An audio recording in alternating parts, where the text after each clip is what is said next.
Hello, and a very warm welcome to another episode of the Liz Earle Wellbeing Show. I'm Liz Earle, and I'm talking to leading experts and familiar faces from the world of well-being to bring you wellness wisdom you can trust. Now, those of you that tuned in last week will know that we have taken a break in our normal publishing schedule to bring you the most relevant wellness wisdom for navigating the current COVID-19 crisis. Now, we here are currently self-isolating, and to keep everyone safe, we are recording this show down the line, so please do excuse any minor connection glitches. Now, last week, the amazing Pilates instructor Natalie Clough shared how a simple indoor Pilates routine can help to keep our bodies fighting fit and resilient to injury. And this week, I've had the pleasure of chatting to clinical psychologist Dr. Jemima Fitzgerald, who shared her top tips for those of us trying our best to stay mentally resilient too. Well, for Jemima, resilience is the key to a happy and fulfilling life. And we can't avoid hardship and adversity in life, but with a bit of resilience, we can cope, we can survive and hopefully thrive, grow and flourish while we weather these ups and downs. So do join me on Instagram after the show to share your thoughts on everything discussed in this episode. We would love to hear from you. But without further ado, let's hear from Dr. Jemima.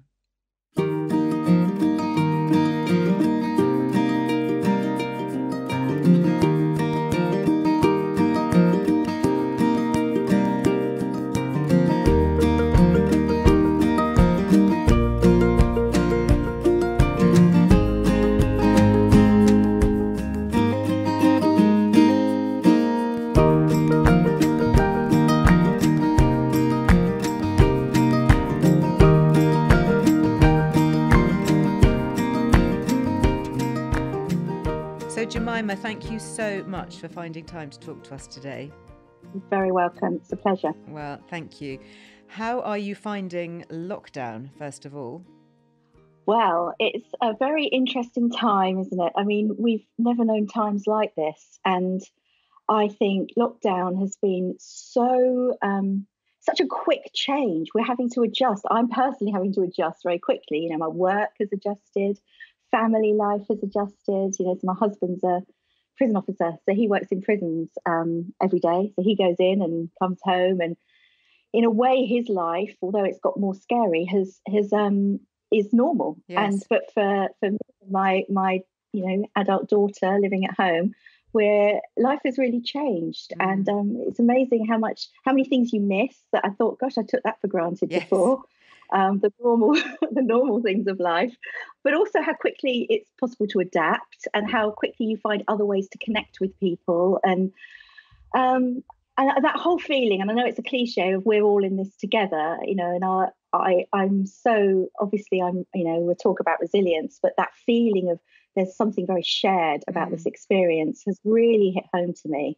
And how much we need each other. So absolutely. Yeah. But I'm doing well. Good. Well, I think you've absolutely hit the nail on the head, isn't there, about being adaptable and about how we can realise our capacity in a way for change and testing our own resilience, because it's been an extraordinary time. How many of us, as a society as a whole, been plunged into this extraordinary situation, and seeing how well, on the whole, people are coping.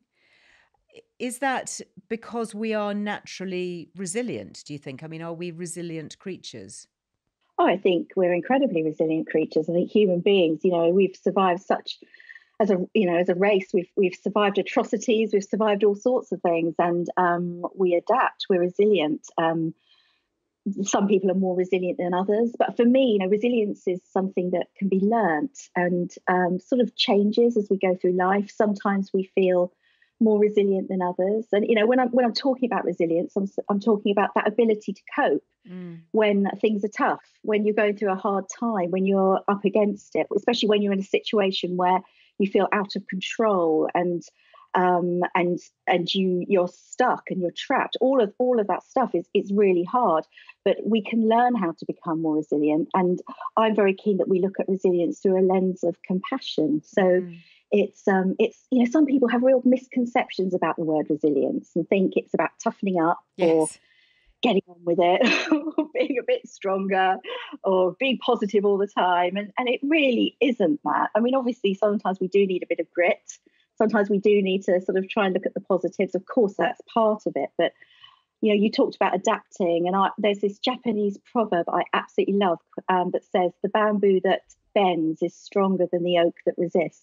Oh, I like and that. There is something, I love it. And there's something about being able to bend, being Yes. flexible, being able to change and adapt as we go through, especially times like this, but in life in general, that really is the key, I think, to resilience, or one of the keys anyway.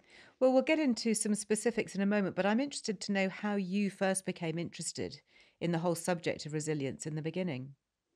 Wow. So I'm a clinical psychologist, but I didn't become a clinical psychologist till I was I started training in my mid-30s. So I had a whole other life before that. And I had always been fascinated with psychology, but just as a layperson, I was very interested in the subject. And I went through some really tough times in my life. As a child, I don't mind speaking about this. As a child, there was a lot of abuse that I was subjected to as a child. And then I was in a violent relationship for a long time as an adult. Yes. And so I know I'd been through some tough times, and I certainly didn't feel resilient. I felt really, really low in mood. I had very low self-esteem. So I understand what it feels like to just feel hopeless. And I certainly did feel hopeless, but I wanted to understand what it is that helps people to adapt. I wanted to know it for myself, but I also wanted to learn it for other people, because I'm, as we all have, I've met so many people in my life where they've been through some really difficult times, to greater or lesser degrees, but we've all had stuff. And I wanted to know what the keys are. How do some people just seem to kind of get through it and even thrive and flourish, and other people don't? So what are the differences? What are the keys? So that was my real interest. And when I trained to be a clinical psychologist, my doctoral research was around resilience. How do we develop it? What are the processes involved? And very much that it's a dynamic process. It's not something you're born with. You either have or you haven't. It's not binary. It's something that we can develop. Well, that's really encouraging. That's really good to know. I'm interested in your journey. Did you decide to do clinical psychology from your own experience? Did you see that as a way out, or did you think, I'm through that now, how can I give back to others? A little bit of both. So when I was a teenager, I wanted to become a clinical psychologist, or a psychologist. I didn't really know about clinical psychology, but a psychologist. And then I found out that you had to study for 6 years, and I thought, well, that's not going to happen. I'm not going to do that. So, so I didn't. But then, having gone through some really difficult life experiences, I really felt and I got out of this marriage that was absolutely awful. And having got out and survived it, I thought, do you know what? I've got a second chance of life. I felt like I'd come out of prison, and suddenly I had this whole new opportunity to start living again. And I thought, right, what would I really love to do? I need to have a career, I need to earn some money, and I need to have a purpose in my life. I need to find meaning, so that that 16 years of my life in my marriage isn't wasted. That's a really great way of looking at it, isn't it? That you use that for good. You turn it around, you turn it on its head, and get a real positive benefit from it.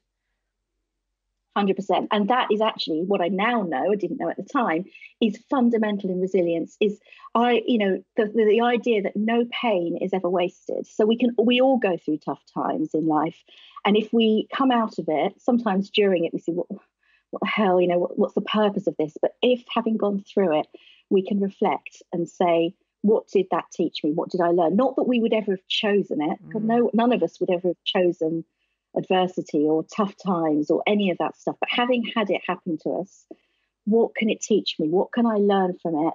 How can I grow as a result? So it doesn't just become another painful experience in my life, but it becomes transforming. And now I know that is so key, because then we have a sense of meaning, which is one of the building blocks in resilience, is having meaning in our life. Not that we know the meaning of life, because that's a very big question, but we have meaning in our life. And there was an amazing psychiatrist actually in 1946 called Viktor Frankl. He wrote a book, and he was actually a survivor in a concentration camp. Not quite what we're going through right now, but there was something about being trapped and locked in. And and really difficult times. And he observed two types of prisoners in this concentration camp. They were all suffering tremendously and going through awful, tragic, terrible times. The one type was the people who just gave up and felt utterly hopeless, angry, couldn't cope, and many of them developed mental health difficulties. Obviously, if they were lucky enough to survive. And then there was a second group of people, and they were the people who were able to say, I'm going to use this. This experience I'm going to use it. I'm going to have a sense of purpose and meaning. So for him, he decided he was going to one day go out and give lectures and write a book about his experiences, and that got him through it. For other people, they stored up what little scraps of food they could to give to other people that they thought were struggling more than themselves. And it was those people somehow that seemed to cope the best and didn't come out with post-traumatic stress disorder, and didn't come out. And mostly reported feeling a sense of personal growth, having gone through the worst atrocities. So I do think having a sense of meaning, whatever we've gone through in life, small things, big things, whatever, is just vital. So that really is the key then, if you want to set apart a resilient individual from someone who is really struggling, it is having that sense or that ability to see that there is a point to the pain, that there is a purpose within it that can be put to good use afterwards. Yeah, I mean, it can sound quite trite because it's not that we, gosh, people go through tragedy, and it's not that I'm saying that's a good thing, because of course it's not a good thing. Sure. But whatever it is, if we are able to turn towards it and say, do you know what?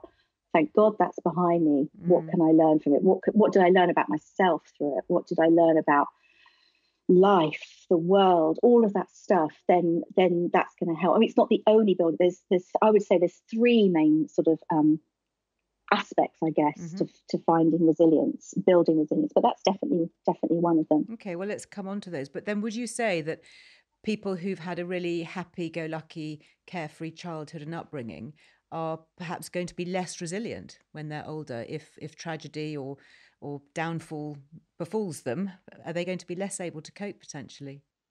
Well, it's a balance. I mean, I think there are many people that I meet as a psychologist now, people that might come to me, say in their 40s and 50s for therapy, and something awful has happened to them. And they say to me, do you know what? I've never had anything bad happen to me in my life. My life has been pretty much perfect up until then, now.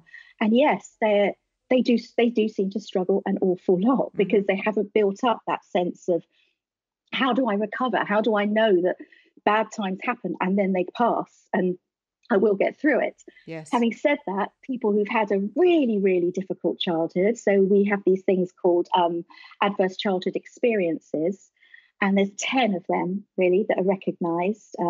Several of them are related to abuse. Some are about witnessing domestic abuse. Some are about having a parent who is incarcerated. So there's 10, and if they've had a lot of them, then they tend to struggle more in life. So it's kind of that good enough parenting actually that is the ideal. And there's 10. They call them ACEs, adverse childhood experiences categories. I would say I had 9 of the 10. So that's pretty high. So you were pretty resilient by the time you were, a young adult. Yeah, I was a survivor, no question. I was definitely a survivor. But having said that, we are all survivors by the very nature that we're still alive. That's true. And we're still here. That's positive. Yes. I was definitely. It is positive. I was definitely a survivor. What I had learned that was wrong through that, in a sense, is that I'd survived. I knew for a fact I was strong. I remember thinking, I'm strong. I'm a strong person. I can cope with anything. And the way that had got twisted in my own mind, which happens to a lot of people, was, yes, I'm strong, so I can cope with anything, and therefore I will and I should put up with anything. So I was very good at saying, I'm going to get through this day. I can do another day. I'm strong and I'm tough. But I was awful at saying, but you deserve better, Jemima. So I hadn't developed the other part of resilience, which is about compassion and self-compassion. I'd never developed that. And that is absolutely critical in terms of well-being. Oh my goodness, that is so insightful. I absolutely love that because, of course, yes, I mean, it makes sense, doesn't it, when you explain it like that, that we come through bad experiences, we're toughened by it. They say what doesn't break you makes you stronger, and you can cope with a lot of things, and then you, I guess, automatically feel, a lot of us, I'm sure, are feeling that right now. I can cope with this, I can do this. But, where is the self-love? Where is the self-compassion? It almost feels slightly self-indulgent to be saying, yes, but what about me? Yes. And lots of people say that. And I think it's also quite a British thing, that, oh, compassion, it's a bit fluffy, it's a bit self-indulgent, but actually it's crucial. And, we are obviously at the moment with the coronavirus situation, we are socially distanced. We need to look after ourselves because we don't know how long this is going to go on for. But when I was talking about meaning, what's really crucial in this situation is that we can learn something from this. And one of the things might be about, do you know what, I'm going to change some things about the way I live my life that are more compassionate to myself and then to others. And actually, if I think before we're all in a rush to get back to normal. I'm looking forward to being able to go to a restaurant again and see my friends. I can't wait. But I'm also reviewing my life and thinking, well, what parts aren't I in a rush to get back to? Are there things I need to change? And I think it's a good time to reevaluate our life and our lifestyles, and how can we be healthier? How can we have more of more of a compassionate attitude towards ourselves? How can I learn something through this time? All of that stuff. I think you're absolutely right. And I think a lot of us will come out of this, the other side, with a slightly different view on our lives and the way we live and what we see as important and what we value, and what we miss more than anything else. It was in a very different way. I was asked to do a sponsored fast for a charity a year or so ago, and it was only a week, 7 days, so it wasn't very long. And I mean, I could eat sensibly, but I could only drink water. I was only allowed to drink water, plain water, not with any flavorings, no coffee, no tea, obviously no alcohol, nothing. And I thought, oh, this will be quite easy. I know I can just do this. It's straightforward. And what I missed more than anything, more than, an alcoholic drink or something special, I just missed a cup of tea. It was that simple thing. And after, when I got to the end of day 7, when I was able to make myself a cup of tea, it tasted like the best thing ever. And I think that first time when we are able to connect with people again and hug our friends and just go for a simple thing like a group walk in a park, actually next to each other, and not 2 meters apart. What a pleasure that will be. And my son, who's 10, said, "Oh, I miss school so much. I miss my friends." And Oh, those days of having to kick him out of the door and say, "Come on, hurry up," and I'm sure there'll be a lot of people out there. But coming back to resilience, you talked about self-compassion and being kind to ourselves. How do we put that into practice? How do we kind of speak more kindly to ourselves? good question. So we know that with our our bodies, our minds, our brains, they're all connected. We can't really separate all of these things out. We are, and I very much like to take a holistic approach to mental well-being. And when we are in that, when we're feeling under threat, when we feel physically threatened, we have a fight or flight response, and that's activated by our sympathetic nervous system. So our sympathetic nervous system in our bodies activates us to be active and to get out of a threatening situation. So if you were being chased down the street, your sympathetic nervous system would kick in, and your blood pressure would rise, your digestive system would shut down because you don't need to be having a drink or a snack at that time. No. You don't need saliva in your mouth. That's why you get a dry mouth. You would the arteries around your heart would constrict. You would have more cortisol, more adrenaline in your body. So there'd be a physical response. And that's great. And what your brain would be doing was it would be focusing on purely on the threat. So all your brain would be thinking about was being chased and how you're going to survive that chase. The problem is that fight or flight response is also activated by psychological threat. So if somebody gives you a dirty look at work, or if somebody is being intimidating to you, then we will equally get that. But worse than that is it's also activated by our own inner voice. What? So if you're somebody, yes, No. yes. So honestly, And honestly, I was the world's worst at this. And I only realized this when I was training as a psychologist, how much I put myself down. It was a constant thing. And sometimes we can think it's a motivating factor, like, well, if I'm too nice to myself, I'll never get anything done. But if we're constantly saying, you stupid woman, you're an idiot, nobody like that, or I can't believe you just said that. If we talk, that also activates our sympathetic nervous system, which isn't very sympathetic. Wow. And it really gets us. It's really bad for our health, really bad for our mind. And it means that then we are also focusing on threat all the time, which is why often when we go home from work, we'll think about the one thing that went wrong, or the, whatever we've been doing that day, the one thing that we said that was a bit stupid that we thought, rather than all the great things. We all do it. We all do it. So what we need to do is to get our bodies out of that sympathetic nervous system and kick in with our parasympathetic nervous system, which is the other system. And that's a very grounding system. And we do that by one of the ways we do that is by developing a kinder internal voice.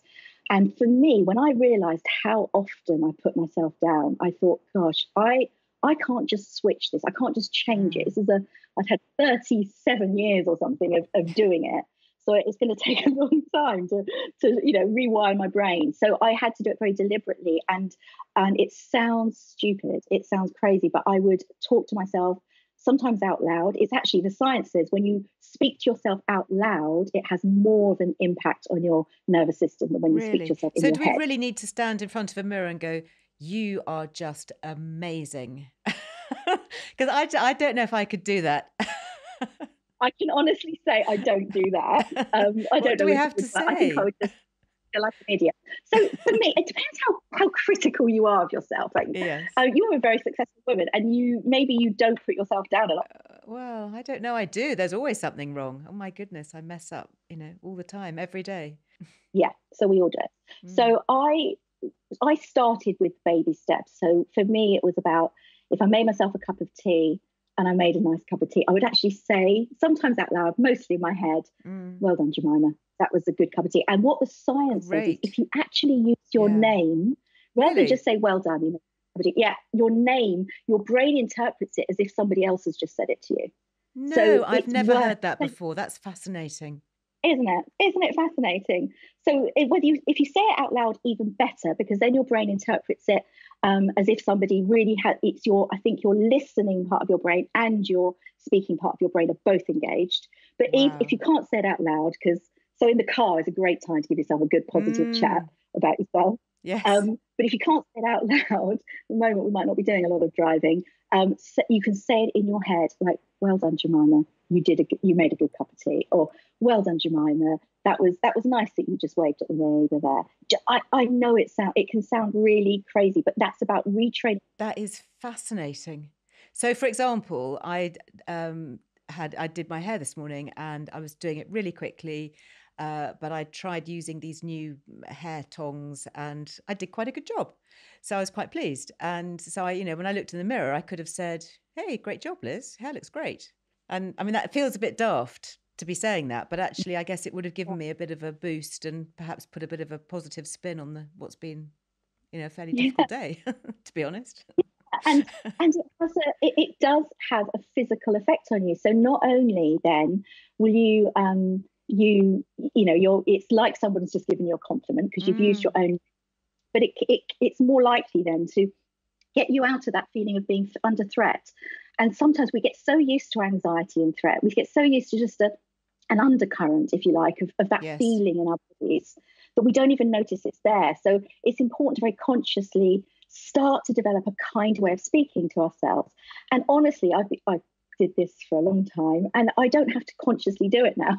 I sometimes laugh at myself because I notice myself complimenting myself, and I think, oh, you're funny. Like, honestly, I do it to myself all the time. I'm not going around saying I'm great. I promise you, I'm not saying that. But I notice when I do a good thing, and that's okay. That's not big-headed. That's sensible, and it's kind. And I try to talk to myself like a nice parent would to their child, or or to how I would talk to my own best friends or my own children.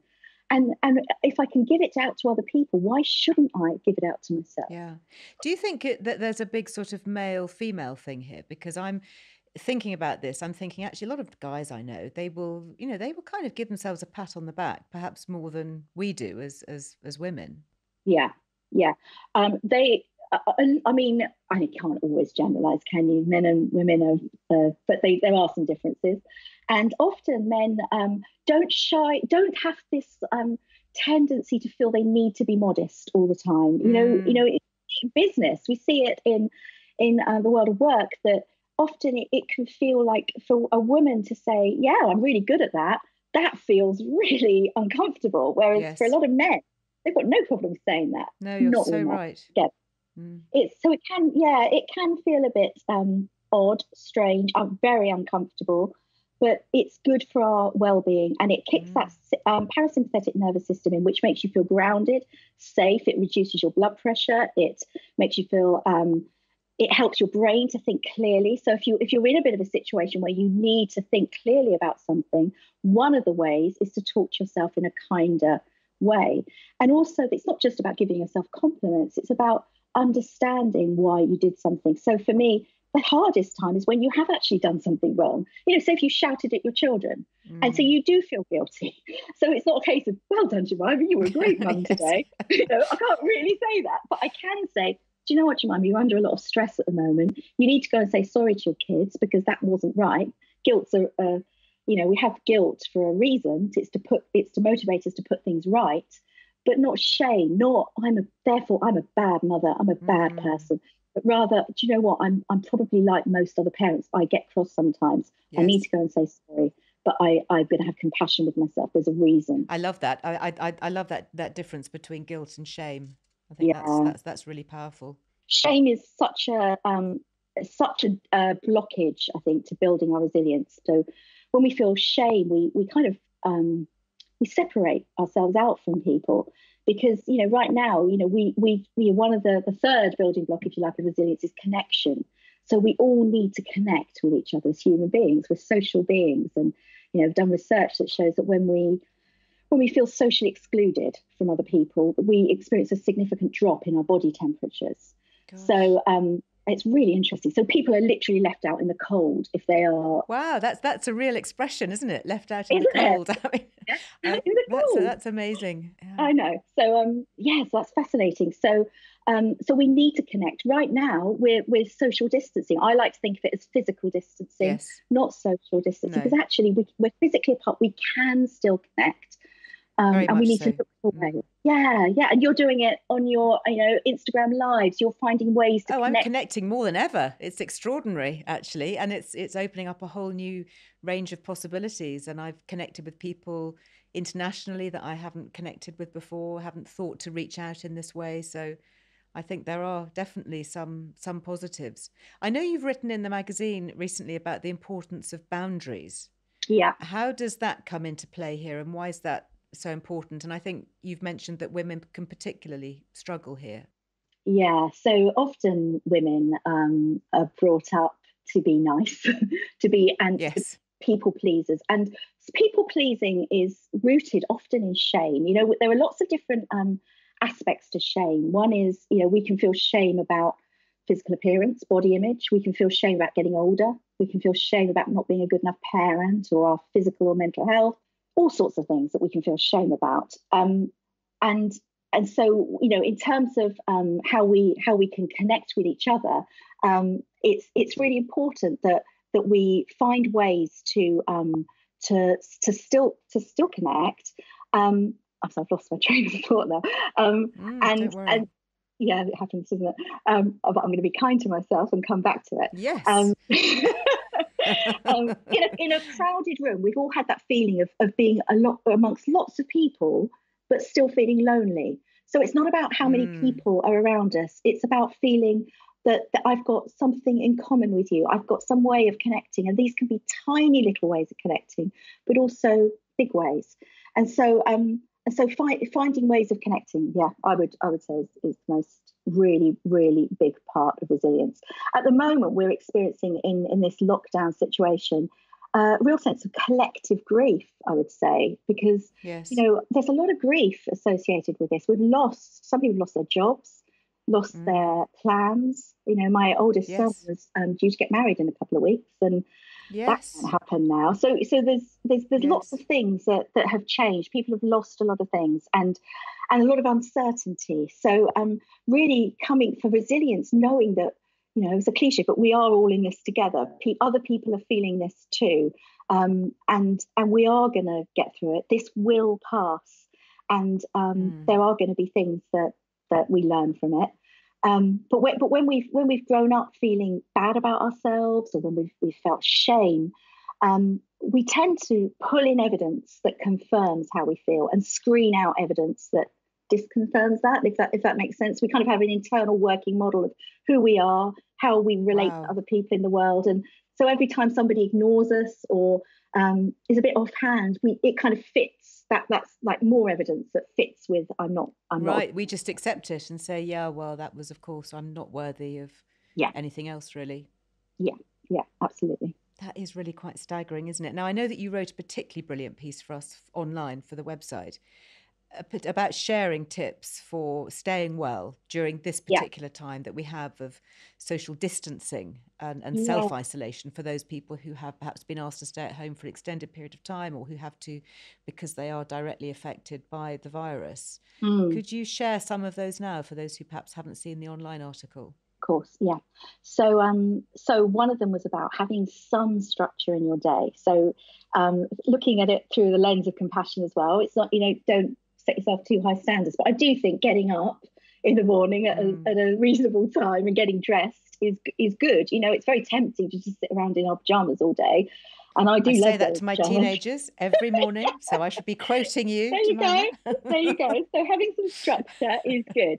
Doesn't mean you can't have downtime, but you know, having a Sure. definite start to your day, but also having a definite end. And I've really noticed that working from home, it's very easy for it to leak into, you know, your work, to Yes. leak into, you know, your evening, and so yes, having a beginning and an end is very important. But you know, coming back to the people pleasing thing, often if we have some shame around parts of our life, then it's hard to say no, because what we're trying to do is to overcompensate for this feeling of I'm a bad person, or I'm a terrible mother, so therefore I've got to overcompensate, or I'm a terrible employee, so therefore I need to work harder than everybody else to prove myself. So there's that. If that's the narrative that's driving your life, you know, really watch out for boundaries, really watch out for beginnings and ends of your day.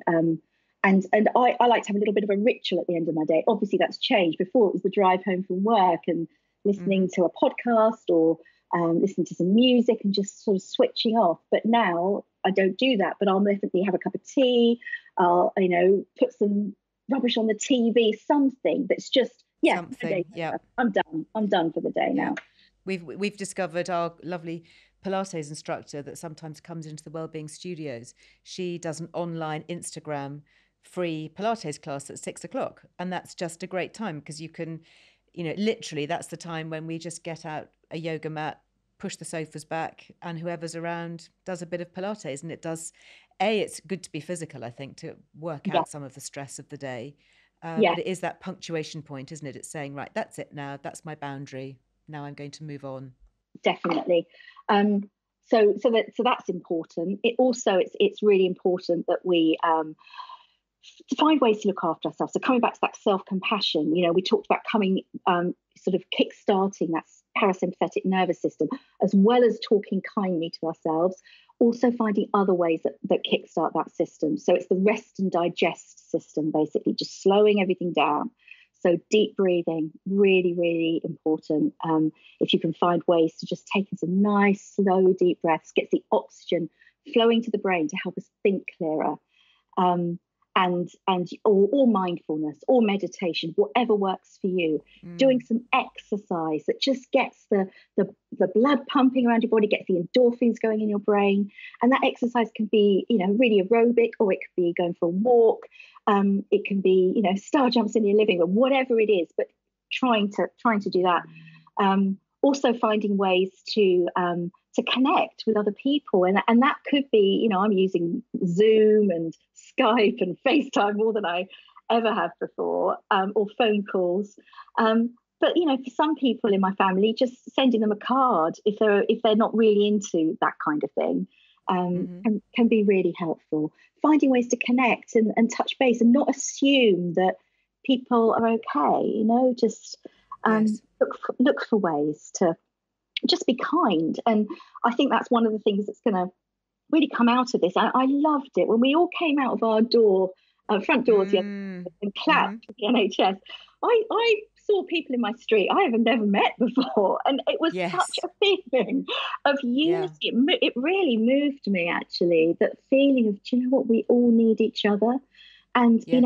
I think that feeling right now in social distancing of, we do need each other. And I hope that that's something we take from this, that even when we go to the supermarket, I've never been more aware that if I take 2 packets of toilet roll, that means someone else can't have a packet of toilet roll. Or with everything we buy has an effect on somebody else. So that real sense of community, I think, has never been so important. And it's really good. So so looking after our brains, our bodies. I mean, there's even things, all our senses need to be looked after. So I'm all for, I love lighting candles, any aromatherapy, or there's some research about different smells and what they do to our mood. So citrusy smells are very good for our mood. In terms of lifting mood, lavender is very good for calming. Most people know that. But also looking at the colour green. So if we look at the colour green for 20 minutes, it's shown to reduce cortisol, that's the stress hormone in our body, and boost mood.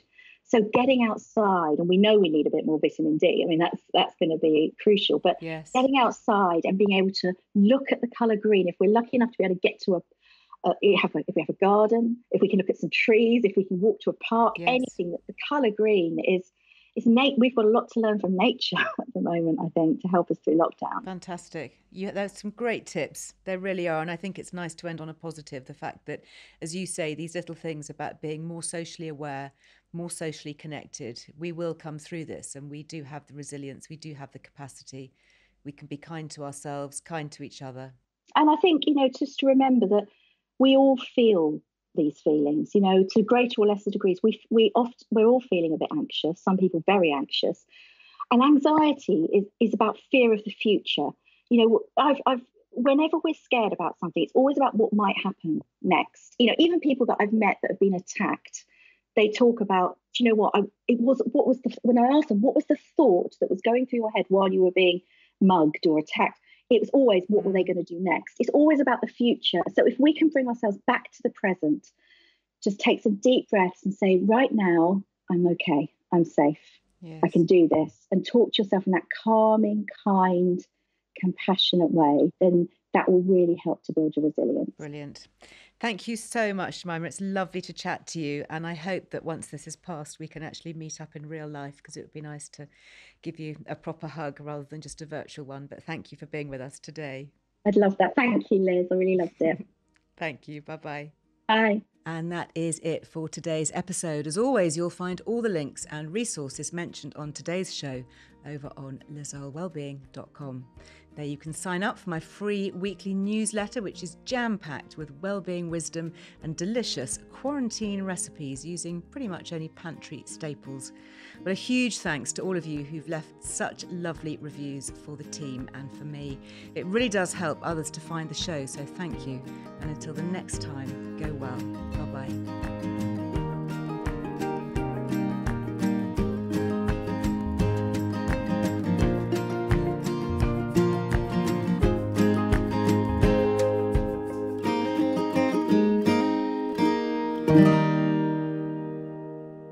The Liz Earle Wellbeing Show is presented by me, Liz Earle, with production by Amaryllis Earle and Harry Trevithick at Heart Dialogue, with thanks to my producer, Ellie Smith, and the guest booker, Millie de la Morinière.